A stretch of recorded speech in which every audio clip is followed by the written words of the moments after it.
नमस्ते। शिक्षण विधि से आप क्या समझते हैं? शिक्षण विधि की आवश्यकता एवं महत्व प्रकाश डालिए। प्राचीन और मध्यकाल में नीरस और मनोवैज्ञानिक शिक्षण प्रणालियाँ प्रयोग में लाई जाती थीं। बालक गुरु के आश्रम में प्रवेश करता था, वहाँ मुख्यतः व्याख्यान विधि का भी प्रयोग किया जाता था।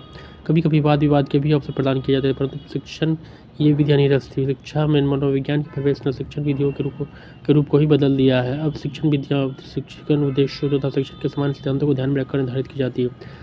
शिक्षण विधि का अर्थ किसी भी विषय में ज्ञान को छात्रों तक पहुँचाने के ढंग को शिक्षण विधि या शिक्षण पद्धति कहा जाता है। साधारण शब्दों में किसी भी निश्चित और व्यवस्थित कार्य प्रणाली को पद्धति या विधि कहा जाता है। विधि के द्वारा किसी कार्य को उचित प्रकार से करते हैं और उसमें सफलता प्राप्त करते हैं। शिक्षण भी एक कार्य या कला है।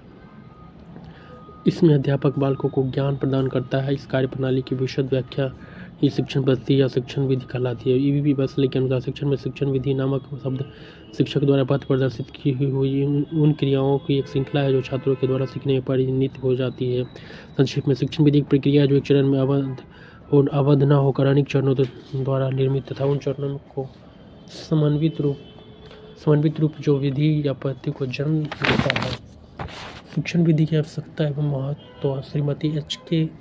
कोचर के अनुसार जिस प्रकार एक सैनिक को लड़ने के लिए विभिन्न हथियारों का ज्ञान आवश्यक है, उसी प्रकार शिक्षक को भी शिक्षण की विभिन्न पद्धतियों का ज्ञान आवश्यक है। किस समय कौन सी पद्धति अपनाई जाए यह उनके निर्णय पर निर्भर है। इस प्रकार माध्यमिक शिक्षा आयोग ने एक स्थल पर लिखा है, सर्वोत्तम पाठ्यक्रम एवं पूर्ण सिलेबस की भी मृत्यु तुल्य है। सिलेबस भी मृत्यु तुल्य है, जबकि उसके लिए उचित शिक्षण पद्धति और कुशल शिक्षकों की व्यवस्था न हो।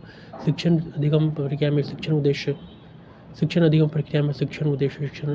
अधिगम स्थितियाँ तथा मूल्यांकन का परस्पर अन्योन्याश्रित संबंध होता है। शिक्षण अधिगम स्थितियाँ शिक्षक व छात्र की क्रियाओं के आधार पर अनुभवजन्य होती है, जो शिक्षण विधि के रूप में जानी जाती है। शिक्षण विधि का चुनाव विशेषतः शिक्षण उद्देश्यों के अनुरूप होना चाहिए। जैसा कि सामाजिक विज्ञान के प्रत्येक को स्पष्ट हो चुका है कि यह सर्वथा एक नवीन अध्ययन क्षेत्र है। इसके अंतर्गत विभिन्न सामाजिक विज्ञानों की पाठ्यपुस्तकों को मानव संबंधों तथा एवं भौतिक एवं सामाजिक पर्यावरण को समझने हेतु संगठित व प्रस्तुत किया जाता है।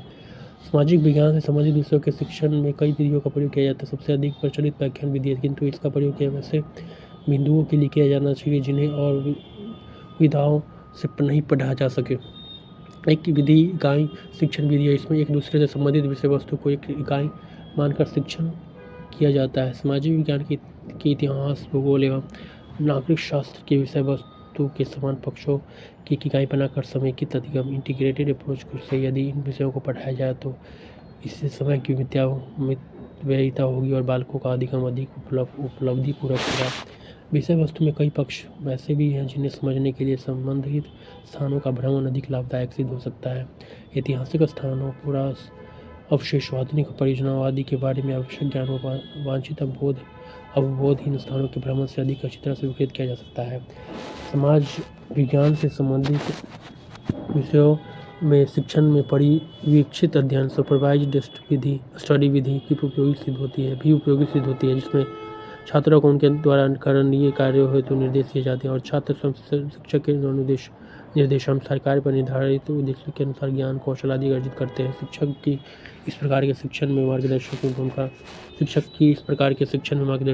रहती है। उपयुक्त के अतिरिक्त बालक को कुछ विषय वस्तु के स्वाध्यायन के लिए निर्देश दिए जा सकते हैं। स्वाध्याय के पश्चात संबंधित विषय वस्तु पर कक्षा में विचार किया जा सकता है। कतिपय ऐसे भी बिंदु है जिन्हें खेल विधि से स्पष्ट किया जा सकता है। ऐतिहासिक नाटकों का मंचन, संयुक्त राष्ट्र संघ, विधानसभा, पंचायत आदि के मौन विश्लेषण आदि कार्यक्रम सामाजिक विज्ञान के कई पक्षों को बालकों के लिए सरल बना देते हैं। बालकों द्वारा दैनिक अध्ययन विवरणिका का संधारण करवा कर भी कई पक्षों ने आत्मसात करवाए जा सकते हैं। उपयुक्त अतिरिक्त एवं विधि परियोजना विधि प्रोजेक्ट मेथड है। इसमें भी किसी बिंदु अथवा पक्ष को एक परियोजना के रूप में लिया जाता है और निर्धारित पदों को में पूरा किया जाता है। यह विधि कई दृष्टियों में उपलब्धिकर है। उच्च प्राथमिक स्तर पर प्रत्येक कक्षा में प्रति वर्ष दो परियोजनाएं लेकर उन पर कार्य करना प्रत्येक विद्यार्थी के लिए अनिवार्य रखा गया है। Thank you.